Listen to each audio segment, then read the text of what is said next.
ID the Future, a podcast about evolution and intelligent design. Welcome to ID the Future, everyone. I'm your host, Andrew McDermott.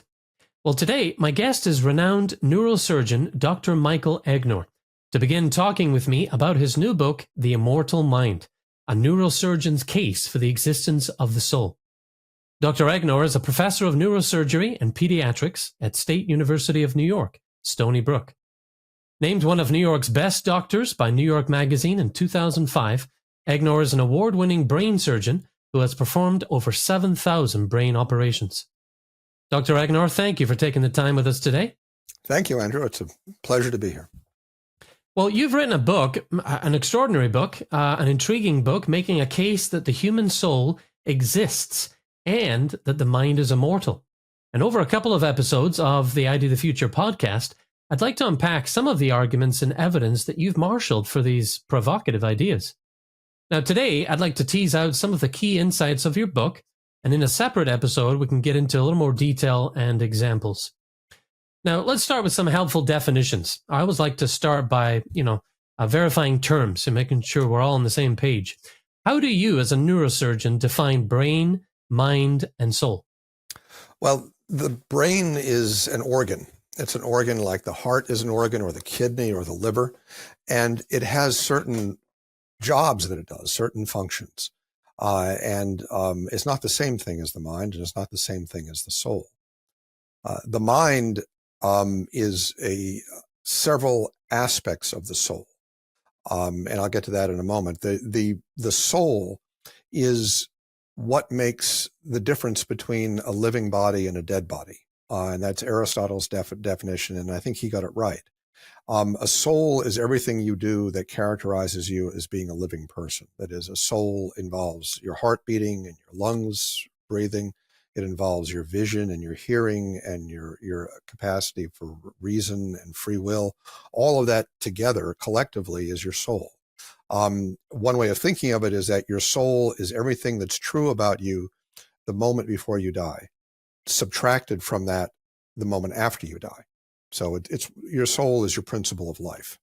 And the mind is kind of a modern idea. The ancients didn't really think of things in terms of the mind. They thought of things only in terms of the soul. The mind is the powers of the soul that we associate with perception, with memory, with emotion, with abstract thought, and with free will. Okay, yeah, that's helpful. Now, neuroscientists have different opinions of the mind and whether it exists independently of the brain or not. Can you explain the difference between the materialist view and the dualist view? The materialist view is that in one way or another, everything that goes on in the mind is generated by the brain, that there is no remainder, there's no aspect of the mind that is not dependent completely on brain activity. And there are three general kinds of materialist perspectives on that. One is a reductionist perspective. A reductionist believes that everything in the mind is completely reducible to what's in the brain. And the most common reductionist viewpoint is identity theory, which says that what's in our mind is really the same thing as what goes on in our brain, just understood from a different perspective. There's a non-reductionist kind of materialism that believes that everything that happens in the mind is completely dependent on what happens in the brain. But the mind, it can't be simply reduced to the brain, but everything in the mind is generated by the brain. And the third is the eliminative materialist viewpoint, that the mind doesn't exist, that the concept of the mind is what they call folk psychology, meaning it's just kind of a common mistake. And we don't really have minds. We just have brain processes that we mistakenly interpret as being a mind. The dualist viewpoint is that there certainly is quite a bit that goes on in the mind that indeed is generated by the brain. Dualists very much believe in the mind-brain interaction. But dualists argue that there are aspects of the mind that while brain function may be necessary for the normal exercise of that aspect of the mind, brain function is not sufficient, that there's something extra that goes into what makes us human that does not come from the brain. Okay. And you hold the dualist view, is that correct? That's correct. Okay. And we'll unpack that more as we go. Okay. Now, one of the things I've learned from scientists working on the evidence for intelligent design is that it's helpful to draw up a set of observations that you'd expect if a given hypothesis were to be true. In your book, you relay 5 propositions from Yale University neurologist Stephen Novella in support of the materialist view. For example, no mental phenomena without brain function. As brain function is altered, the mind will be altered. If the brain is damaged, then mental function will be damaged, and so on. And then you turn around and you offer up 5 alternative propositions one would expect given a dualist view. For example, there will be some mental phenomena without brain function. As brain function is altered, the mind will not necessarily be altered. If the brain is damaged, mental function will not necessarily be damaged, and so on. So why is looking at what you'd expect to see if a given hypothesis is correct a helpful way to evaluate a view of the mind? It's helpful because science works particularly well when people who have a theory have to give predictions as to what the logical consequences of their theories are. And Einstein found this when he developed the theory of relativity. It made very specific predictions, for example, about the bending of light as it goes around the sun. And that could be tested, and it was tested. So there are ways of testing materialist views of the mind, and there are ways of testing dualist views of the mind. And those propositions that you mentioned earlier are a very useful way to test these theories. Yeah. And those are in your book, so readers can consult those as well as see how your propositions shake out throughout the course of your arguments. I think it's very helpful that you included that. Mm-hmm. Now, your book provides evidence that the mind is distinct from the brain and that the human mind can adapt to a variety of brain absences. You tell the story as an example of one of your patients, Sam, who suffered from debilitating epileptic seizures. You performed a split brain procedure, literally splitting in two the corpus callosum, the massive bundle of millions of nerve fibers that connect the 2 hemispheres of the brain. What was the result of this surgery then, and how does it support your argument about the unity of the mind? Split brain surgery is a remarkable kind of operation that surprises people that we can actually do it. But in fact, it's safe. It's done with some frequency even today, and I've done it in the past. The most remarkable thing about split brain surgery is, number one, it can be a fairly effective way to treat certain kinds of seizures. The second most remarkable thing is that people don't change much except they have fewer seizures. That is, that they still feel like they're one person. They actually feel completely normal after split brain surgery. There's a neuroscientist named Roger Sperry who studied split brain patients many years ago, and he won the Nobel Prize for his studies. And he found that there were subtle perceptual problems in people with split brain surgery, problems they generally don't even notice in everyday life. But it helped Sperry to understand the function of the individual brain hemispheres. So it was really good science. Other researchers, Justine Surgeon at McGill and Jair Pinto in the Netherlands, have studied these patients in more detail over the past number of decades. And what they found is a remarkable thing. With split brain surgery, the hemispheres of the brain are functionally disconnected. And you can present an image to the individual hemispheres that the other hemisphere doesn't see. So you can present like an arrow to one hemisphere and another arrow to the other hemisphere. And you can ask the patient, do these arrows point in the same direction or different directions? And people with split brain surgery almost always get the right answer. But if you think about it, no part of their brain has seen both arrows. One part saw one arrow, the other part saw the other arrow. Nothing in their brain saw both arrows, but they're able to compare the arrows, which implies that there's a part of their mind that's not in their brain. Huh, that's fascinating. And how did Sam's procedure turn out? How did he do? Went very well. Went very well. It's a very successful operation, and seizures are markedly reduced in patients who have this surgery. Most patients with seizures don't need this surgery, but for certain kinds of seizure, it's really necessary to do this. Yeah. Now, you also discuss what we can learn about the mind and brain from cases of conjoined twins. How does this condition affect twins' individuality, their minds, and their souls? Yes, there's a small number of twins who are born conjoined at the head, and they actually share parts of their brain. There are a couple of twins in Canada who have this condition, and they've grown up together. And it's Tatiana and Krista Hogan is their name, and they share important parts of the deep part of their brain. And they can do remarkable things that, for example, they can see partially out of each other's eyes. And if you touch one twin's leg, the other person knows you're touching that twin's leg. They often share emotions, although not entirely. But curiously, they don't seem to share higher intellectual function. That is that there's no evidence that, for example, one twin can study math and the other can study history, and they both end up knowing the subjects. That is that there's a definite distinction between their intellects, their capacity for abstract thought, and they certainly don't share free will, meaning that they have different personalities. Well, one twin likes certain things and doesn't like other things. So what the twins who share parts of their brain show us is that there are parts of the brain and there are parts of the mind that can be physically shared, that are physically part of the brain that can be shared with other people if the connections are just right. But there are other parts of the human soul that are not part of the brain and really can't be shared. And these two girls are definitely different people. They're completely different people in many ways, even though they share some perceptual abilities.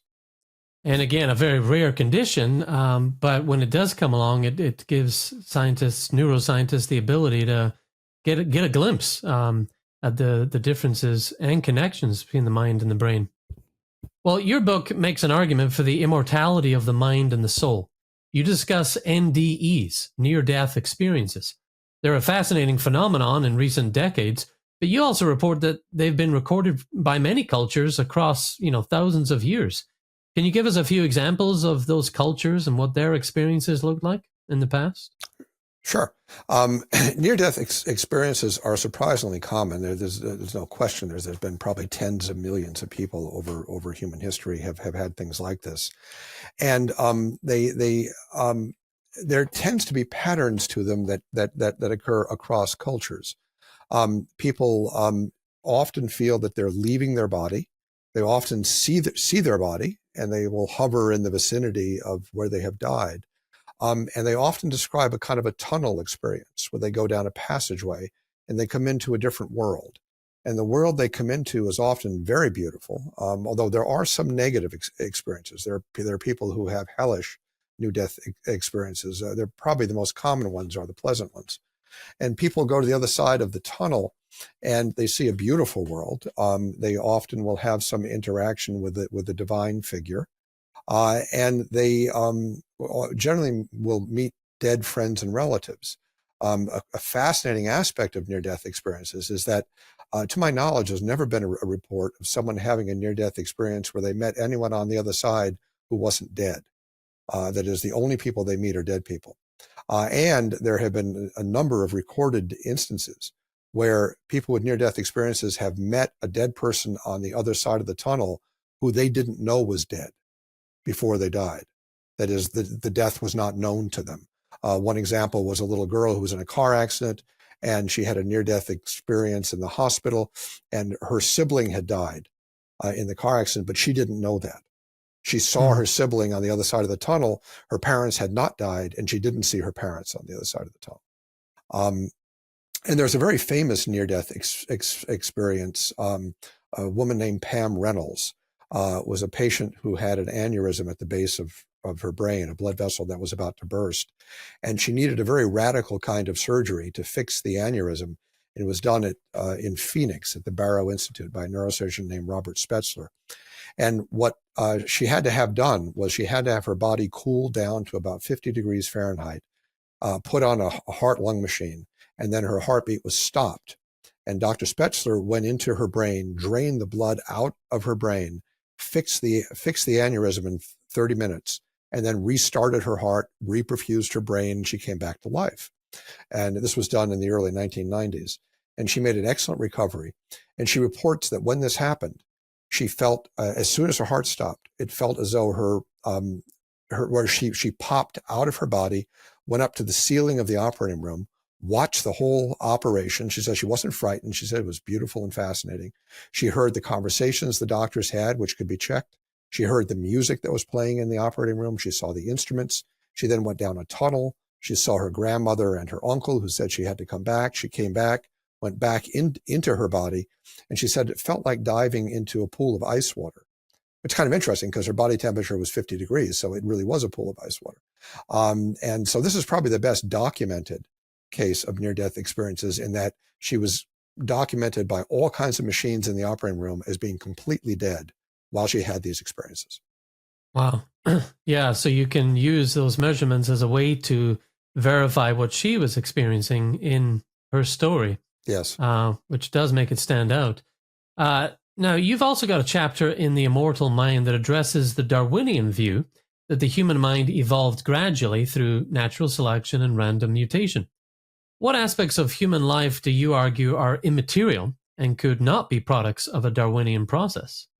The capacity for abstract thought, which includes reason and judgment, those are not material things, and they can't possibly have evolved by a Darwinian mechanism, because Darwinian mechanisms only work if they work at all. I'm not a big supporter of Darwinism as good science, but even if one believes that some aspects of human biology arose through some kind of process of natural selection, there's no way that the human mind could arise that way, because our capacity for abstract thought and our capacity for free will are not material things and are not subject to Darwinian mechanisms. The human soul was created directly by God at the time of our conception.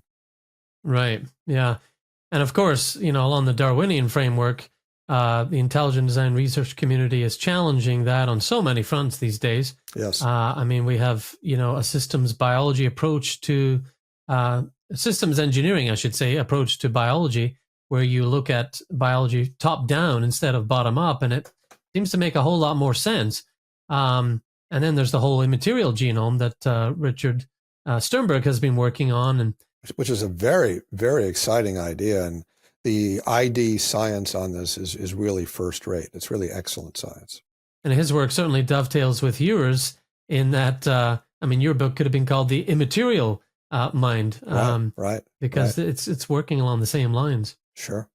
Now, speaking of free will, you explain that free will denial is very popular among neuroscientists and scientists today.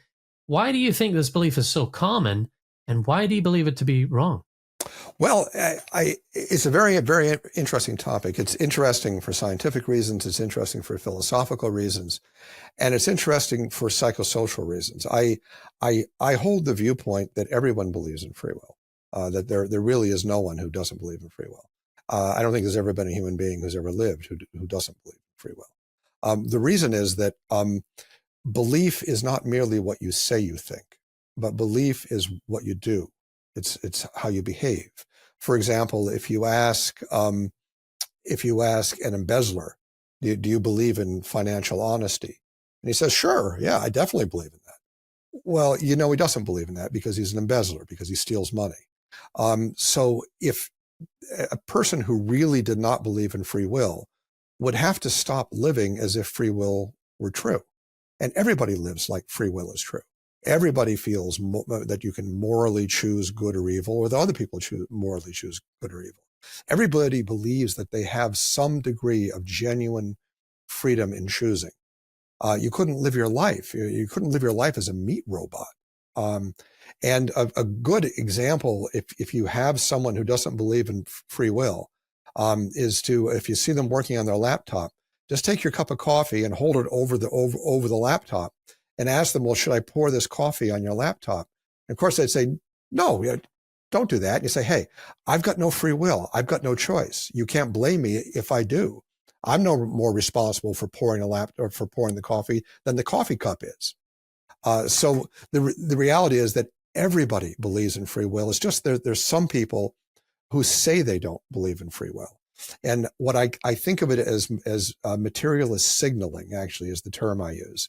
And it means that they believe in the ideology of materialism so radically that they try to convince other people of how pure they are in their materialist ideology. You know, well, I don't even believe in free will. But of course they believe in free will because they behave that way. So I will believe that they don't believe in free will when they stop acting like free will is real. Right, right.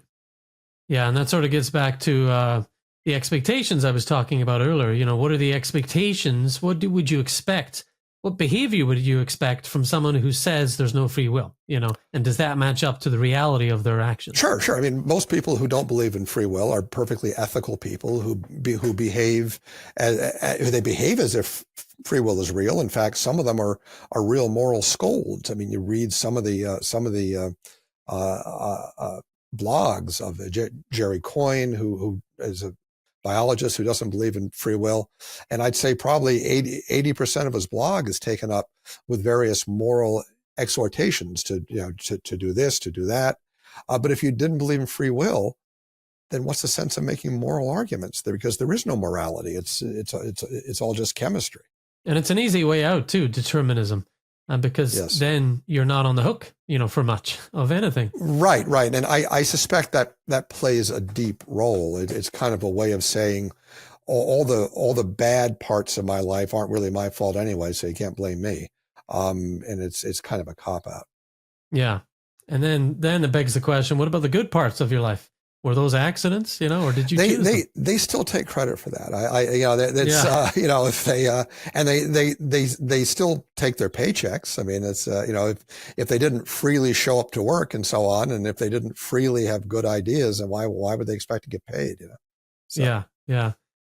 Well, you've written that nature is not a closed system and that it's possible that ordinary scientific causes in nature can come from outside nature. You also hold that science alone cannot interpret what science has revealed about the human mind. Science cannot tell the whole story, in other words. And so you've drawn from philosophy and theology in your book to make a whole, complete argument. What have you learned personally from your study of ancient philosophers and theologians? I know you did a lot of additional research, for this book, and also after you became a believer, your journey from atheism to belief in God. Did you come across very old arguments that were consistent with your experience as a neurosurgeon? Sure. The ancient philosophers got a lot of things right, and Aristotle and Plato and Thomas Aquinas, and basically even the way we think as modern people in the West is structured in a lot of ways from the work of Plato and Aristotle and their followers. Science can't explain everything, of course, and it can't even explain itself. That is, science is not a self-validating thing. If you define science as the systematic study of causes in the physical world, you can't validate the truth of science by science. You have to take a philosophical approach to say whether science can or cannot explain things. So science isn't even self-validating, let alone a complete description of everything in the world. To me, the most compelling reason to believe that there is agency outside of the natural world that causes the natural world to exist and causes it to change and to have the kind of natural laws we have.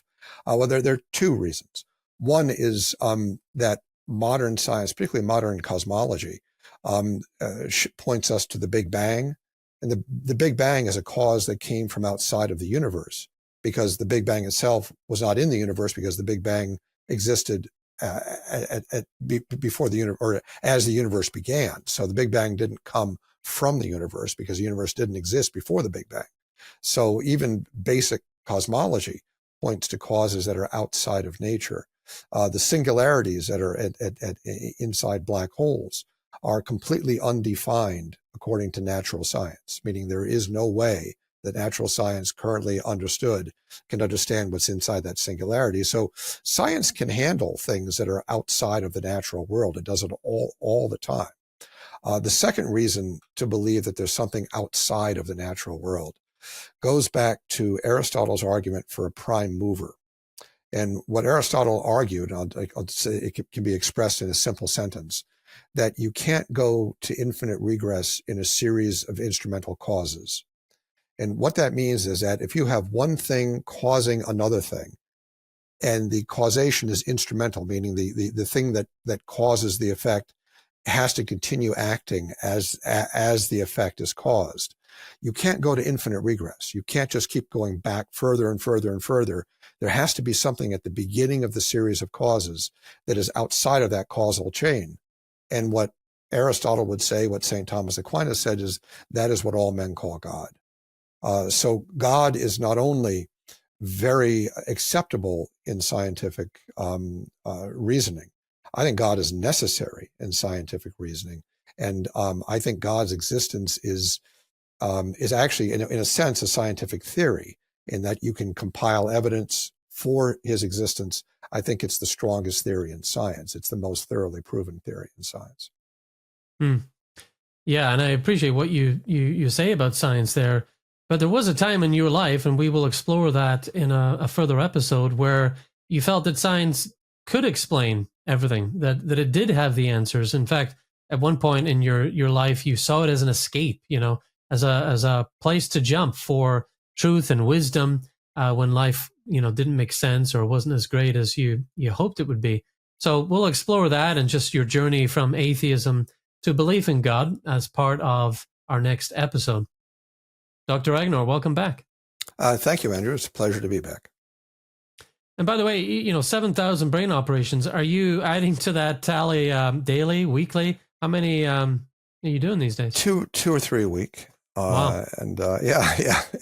I'm getting a little old for this, but yeah, I do two or three a week. Yeah. And you can trace that all the way back to your training in Miami, which you say was a very busy and opportune place to learn your trade. And you detail some of that in the book. Mm-hmm. Yeah. It was a busy time. I spent six years at Jackson Memorial Hospital in Miami, and it's a very, very busy place.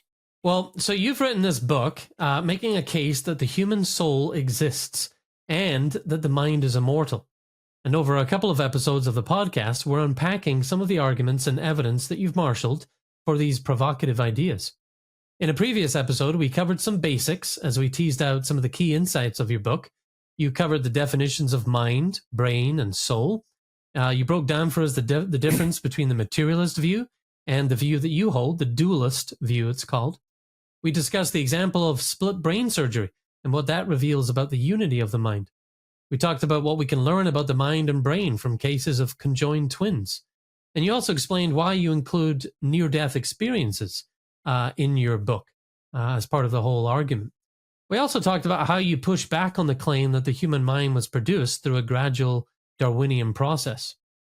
Well, today I'd like to dive a little deeper into your story and the arguments that you present in your book. Now, from a young age, you saw science as an escape and a place where facts and truth were to be found. Did you grow up religious, and what drew you to science and the brain as a child? It's a great question, Andrew. No, I didn't grow up religious. I wasn't baptized as a child. My mother would occasionally go to church and bring me with her, but my father didn't go, and we were not a religious family. And I was always fascinated by the natural world. I was fascinated by the kind of profound questions of, what is reality, where did the universe come from, things like that. But I always saw it in a scientific perspective, and I always knew I wanted to do some kind of science in my life. And I was drawn over time into medicine and into neurosurgery. In medical school, I fell in love with neuroanatomy and neurophysiology, in part because I thought that was getting at the big mystery of life, the mystery if you understand how the brain works and you understand all there is to know about what it is to be human. So I wanted kind of a firsthand knowledge of that, and neurosurgery seemed to be the way to do it. So I went into neurosurgery, and what I found as I learned the craft of neurosurgery, is that there are a lot of things in the real world that weren't quite like what the textbook said. One example would be there was an operation where I was removing much of the left frontal lobe of a woman who had a brain tumor that was infiltrating her frontal lobe. And we had to do the surgery with her awake so we could map the area of her brain that controls speech. And we used local anesthesia, so she didn't feel any pain. So I'm talking to her as I'm taking out much of her left frontal lobe and mapping her brain.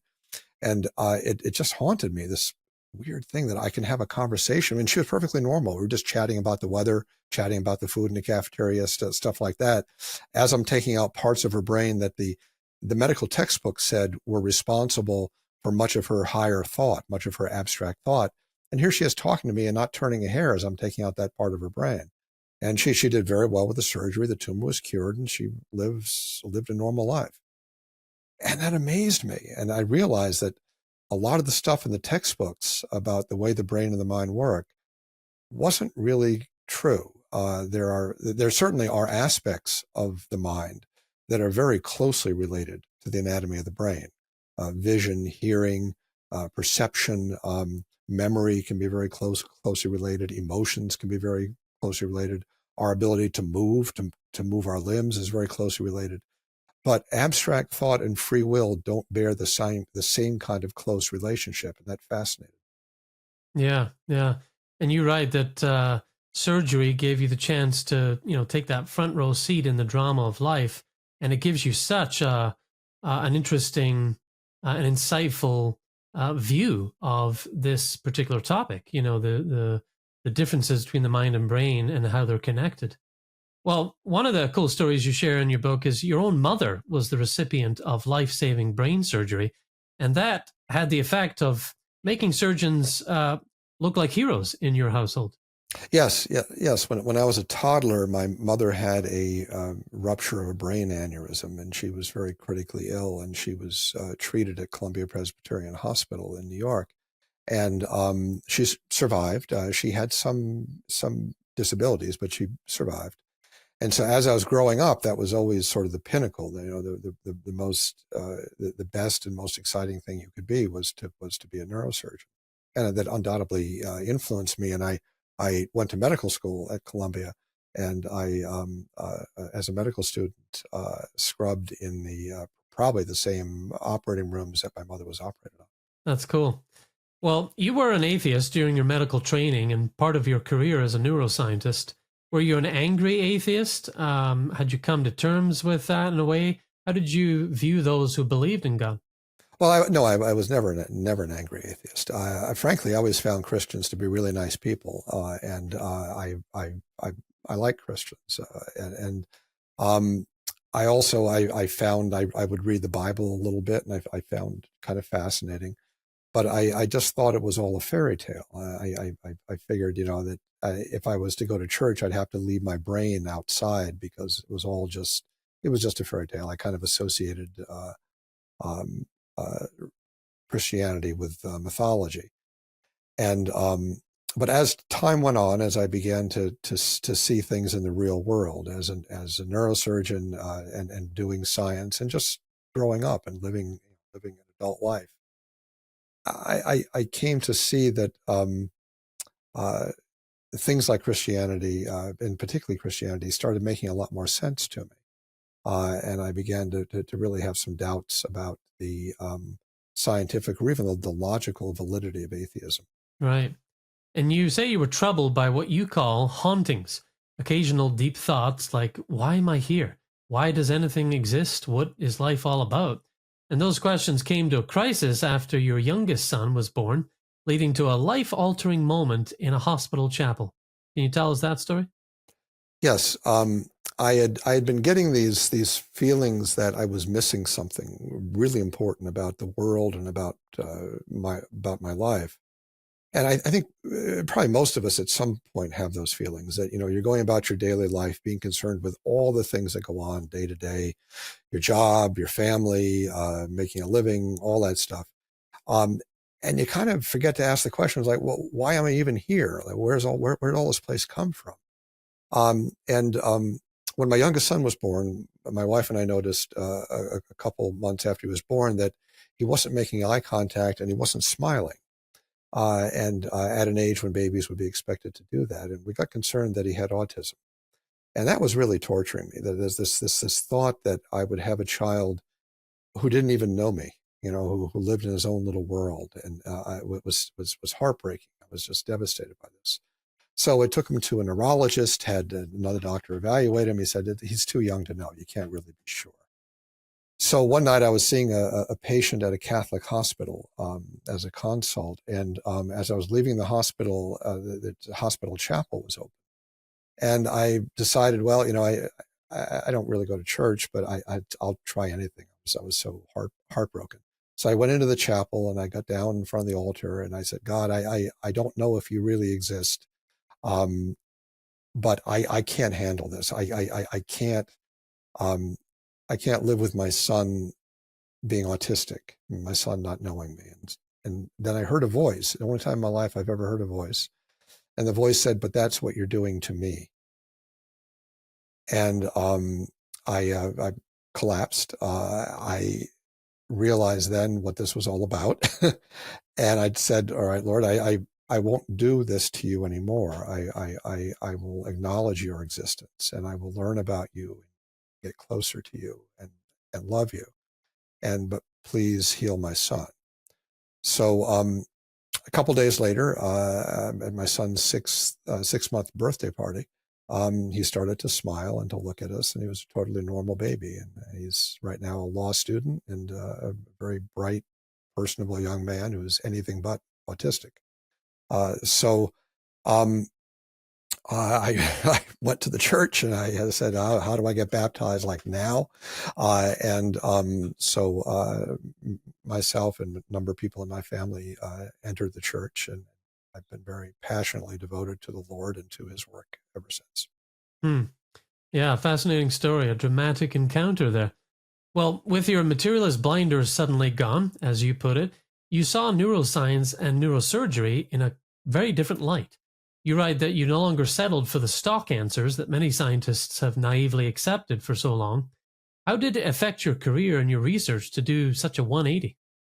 Well, atheism and materialism are really handicaps in science because you restrict yourself to a very narrow set of causes and a very narrow way of looking at the world.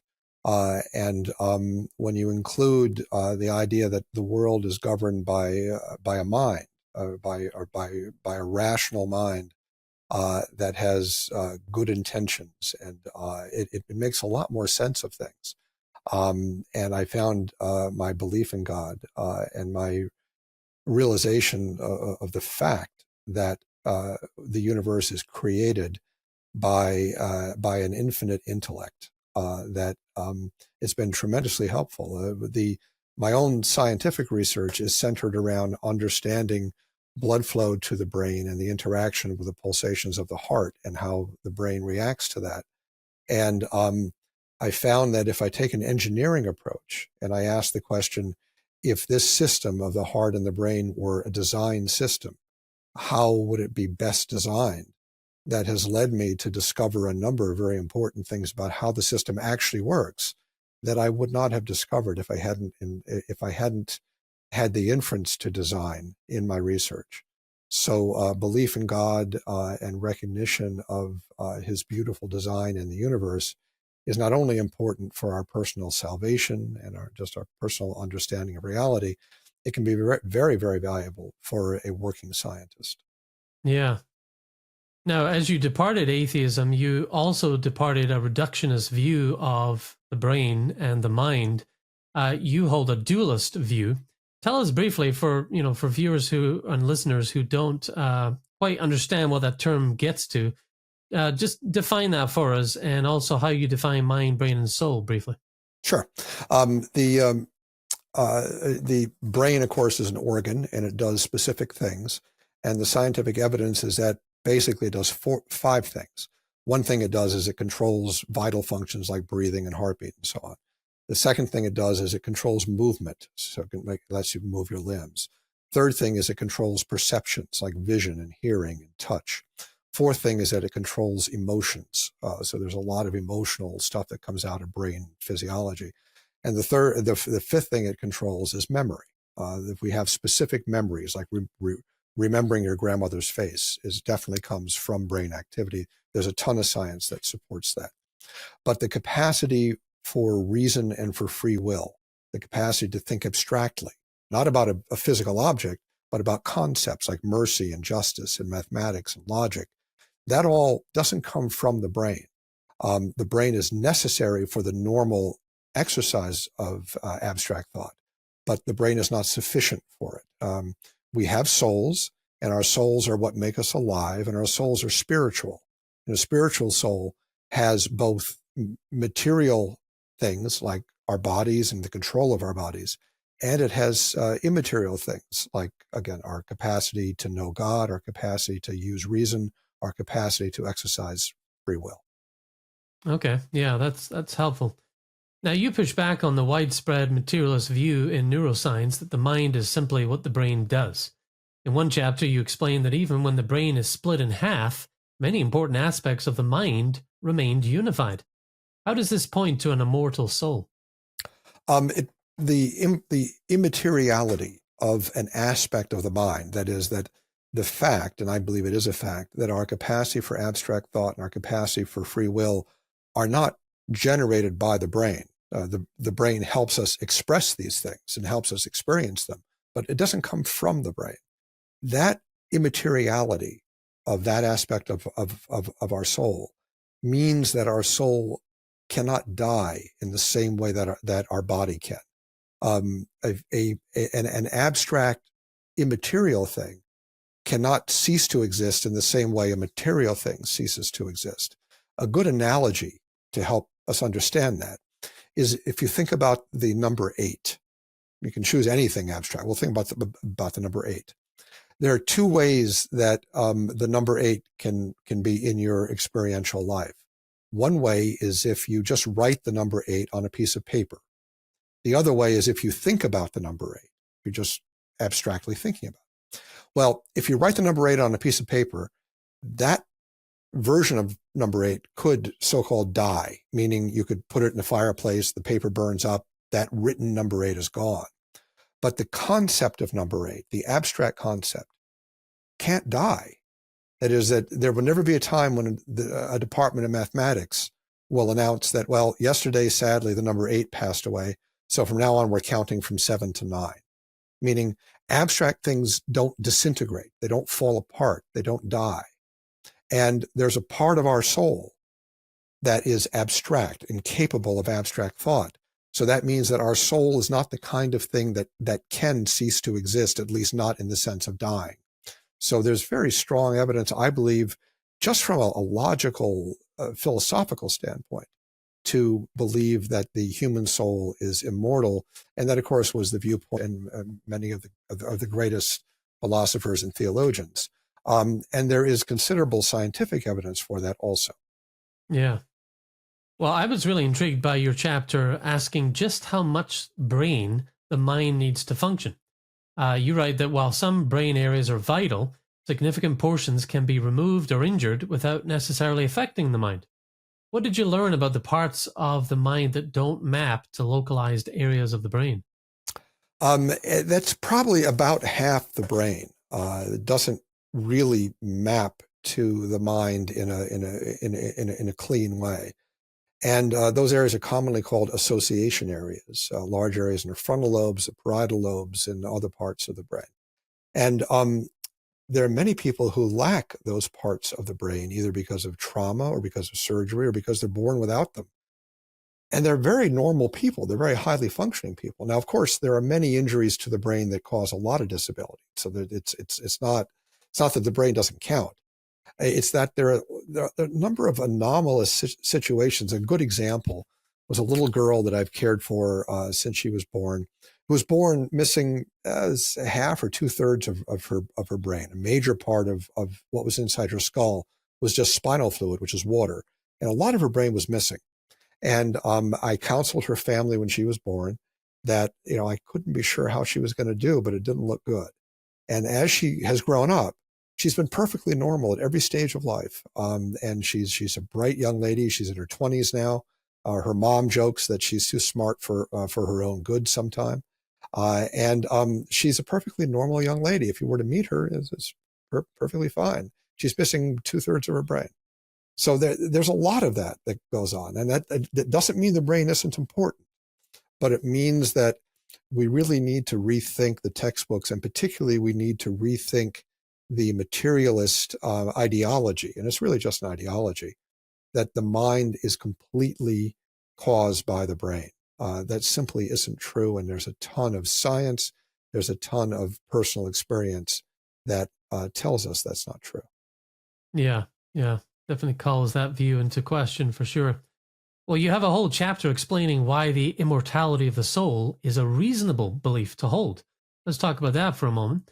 To grasp this, you write that every living thing begins and ends physically, and we need to be clear about how the human soul is different. In the material world, energy is neither created nor destroyed. It's transformed from one state to another. You write that the immaterial world is similar. What does neuroscience and everyday life tell us about the immortality of the soul? I know we've touched on this already, but in particular, you mentioned everyday life. What is it showing us about the duality here? Well, I think the implications for our lives, if that's what we're getting at, I think is very important, in that if our soul is immortal, and I think there are powerful theological reasons, philosophical reasons, and scientific reasons to conclude that our soul is immortal, then everything we do has eternal ramifications. That essentially things really matter. How we treat other people, how we relate to God, whether we do right or do wrong morally. These are eternally important issues. And it encourages us to take things very, very seriously. And also when you deal with other people, you're dealing with an immortal creature like yourself, and that people therefore warrant respect, consideration. It makes us take life and take interpersonal relations a lot more seriously. Yeah, definitely. Now, one of the things you mention in your book is free will. I've read parts of eminent Stanford professor of neurology Robert Sapolsky's book, Determined, wherein he announces after 40 years of studying humans and primate apes that, quote, we are nothing more or less than the sum of that which we could not control, our biology, our environments, their interactions, unquote. This denial of free will, you say, is probably the majority view among neuroscientists, the idea that we're utterly controlled by our brains. Now, I know that our decisions can be affected by external forces, and because of the power of habit, it can take some doing to introduce surprise into an equation and go against the expected or predicted behavior. But I certainly don't buy the claim that we're not free to choose. What convinced you about free will? Well, there are four reasons, at least four, to affirm that free will is real. The first reason is that every human being who's ever lived and every human being alive today believes in free will. Even scientists like Dr. Sapolsky actually believe in free will. What you believe is much more than what you say. What you believe is what you do. And everyone lives like free will is real. We experience our lives every day like we're actually choosing. We hold people accountable for their choices. We believe that there is moral law. After all, if there is no free will, there can be no moral law because there's no right or wrong. We're all just meat robots, and a robot isn't blamed or given credit for what it does. It's just a robot. So everybody actually believes in free will. It's just that some people aren't candid about what they actually believe. And that goes to an expression, if I'm not mistaken, it was Carl Sagan, who said that extraordinary claims require extraordinary evidence. And the claim that free will isn't real, when every human being lives his or her life as if free will is real, is an extraordinary claim. And it requires extraordinary evidence, and we don't even have ordinary evidence that free will isn't real, let alone extraordinary. So that's one reason why free will is real, is that everybody knows it's real. The second reason why free will is real is that the denial of free will is self-refuting. That if you say that nothing I do is by my choice, everything is imposed upon me, then even your opinion that free will isn't real isn't your choice. It's imposed upon you. And if it's imposed upon you, why would we trust it? It's forced by your brain chemistry. Why would you ever think that would necessarily be true? So the denial of free will is basically saying, I'm just a robot. And my answer is, then why would I listen to what you say? The third reason to believe that free will is real is that free will denial is based upon the belief in determinism. Determinism is the idea that everything that happens in the universe from moment to moment is determined by the state of the universe just before it happens. And that theory is now pretty much completely disproven. There's a physicist named Alain Aspect from France who won the Nobel Prize a couple of years ago, along with two other physicists that he worked with, for actually doing experiments that have shown that what's called local determinism is clearly not true. That is, that there's room for free will in quantum dynamics, in the way the world works. Free will has plenty of room to work. The fourth reason to believe that free will is real is that there's actually a lot of scientific evidence that supports the inference to free will, evidenced by a neurosurgeon named Wilder Penfield and by a neuroscientist named Benjamin Libet. So there's a ton of reasons, at least four solid ones, to support the idea that free will is a very real thing. And do you find that when free will gets denied in your fields, is it more to do with a commitment to methodological naturalism and materialism, or is it somehow, people are afraid that it's going to get connected to a religious view? What do you think? Why do you think they find it convenient to deny it? Well, I think both of your explanations are right on target. Many people in the scientific world have a commitment to a materialism. Exactly why that is a whole nother question. Some of it is just moving with the herd. If you express immaterialist views as a scientist, people look at you askance. Unfortunately, so to kind of go along to get along and get grants, you got to kind of play the game. So that's part of the reason. The other part of the reason, I think, is that the denial of free will and the endorsement of materialism is kind of like a virtue signaling thing. It's a way people have of saying, look how committed I am to the cause of materialism. I don't even believe in free will. I think it's, as I said, it's self-refuting. It's bad science. It's terrible ideology, and it's just wrong. Well, near the end of your book, you have a chapter I found quite helpful, evaluating popular models of the mind, from behaviorism and identity theory to functionalism. You explain where each falls short. Why is the dualist view the best fit to explain the evidence that's coming out of neuroscience and neurosurgery? Well, the materialist theories all posit that the fundamental source for the mind is the brain, and that there's nothing else involved. It's just the brain.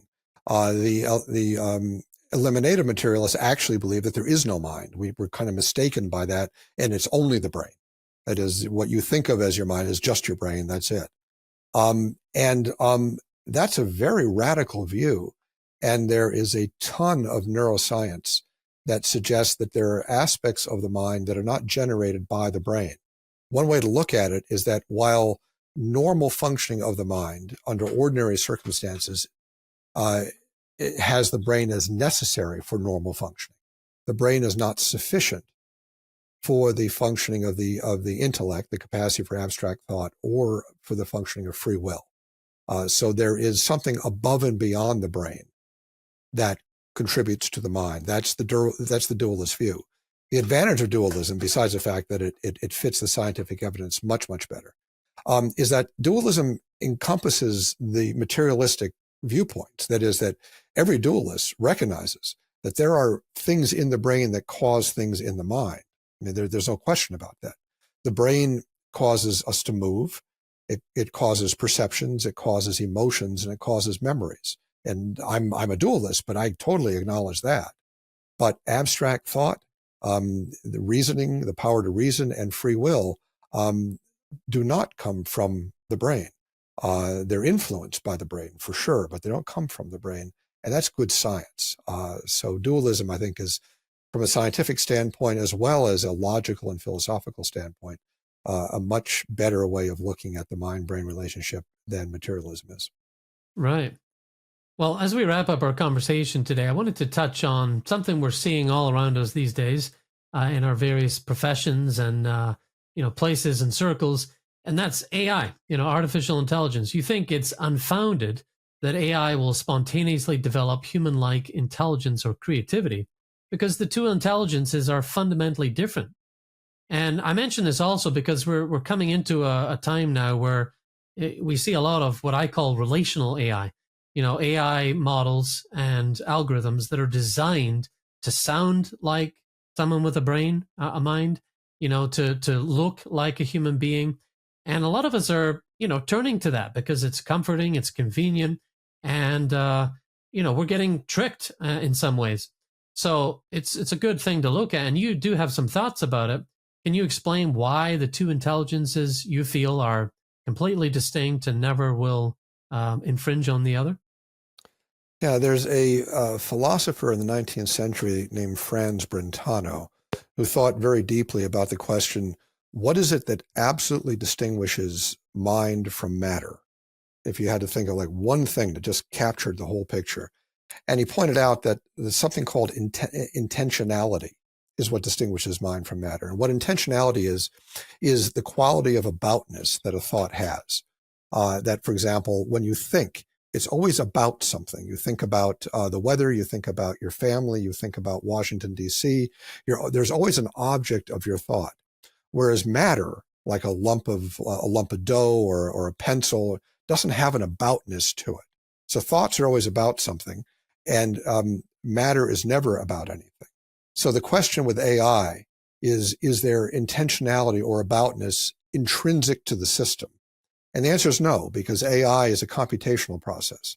And computational processes are simply a input in terms of signals into a system that processes those signals and it puts an output of signals. That processing is called an algorithm.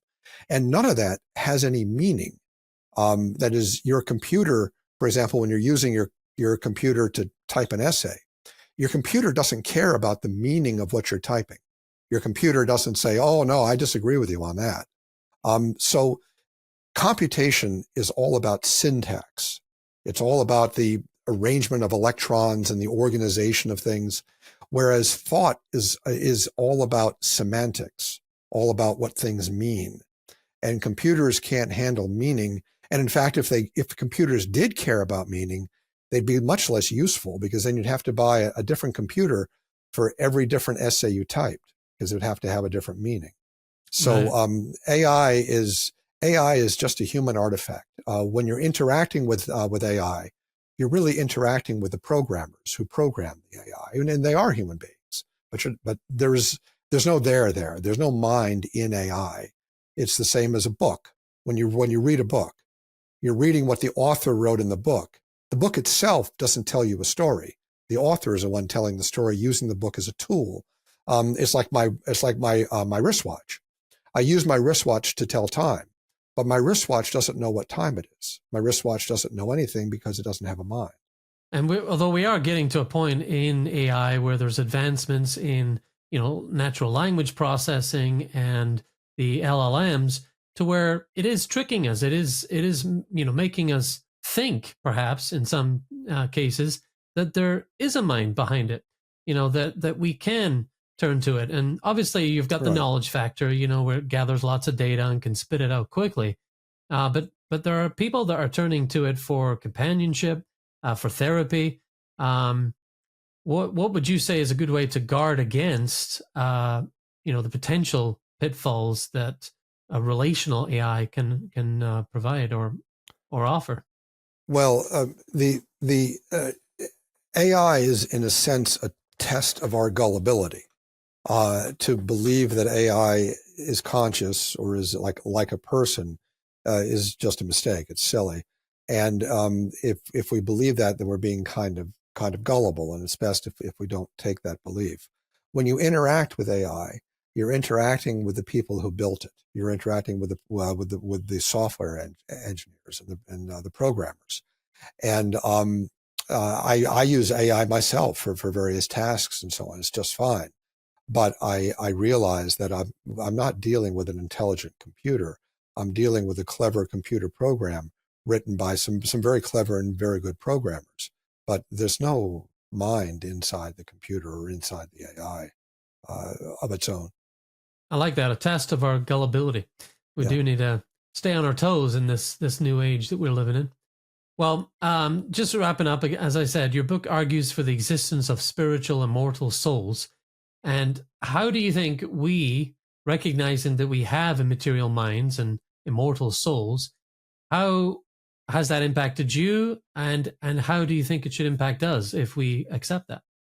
Well, I think it impacts me in a personal way, is that it reaffirms my faith in God. I am amazed at how accurate a lot of the classical theologians like St. Thomas Aquinas have been regarding modern neuroscience. By far, I think the best way to understand neuroscience is to use the Thomistic dualism model of the mind-brain relationship. It works very, very well for modern science. And it has been a great help in my own professional work, working with people. Obviously, if you believe that the soul is immortal and you see people as God's beloved creations, it kind of helps you deal with people. It helps you understand people, and it helps you understand yourself. And it helps me in my scientific research. My scientific research regards blood flow to the brain and the interaction with the heartbeat. And because I recognize that as a design system by a profoundly brilliant designer, it helps me to understand the system better. So it makes our lives a lot better if we acknowledge the truth that we have spiritual, immortal souls, and that we are creations of God, and that we are loved by God. I'm sure you would agree that it makes you a better neurosurgeon as well. Yes. I say a prayer before every operation, and I say a prayer afterwards, thanking God for all He's done. Yeah, acknowledging those parts of us that are not just physical, I think is very important. Well, Dr. Agnor, thanks so much for... Thank you, Andrew. Thanks for watching and listening.